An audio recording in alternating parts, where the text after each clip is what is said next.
there, I'm Vicki. I am an instructor with CodeWizardsHQ. I love teaching kids to code. I really love using seemingly crazy examples that help the kids get super excited about learning how to code.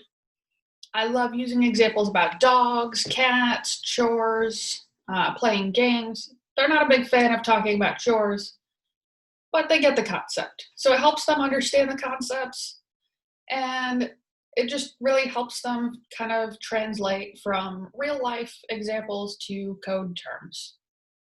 And I feel like learning code is super helpful in all sorts of different ways because it helps you think logically, and I mean, you get the obvious benefit of learning how to make computers do things for you.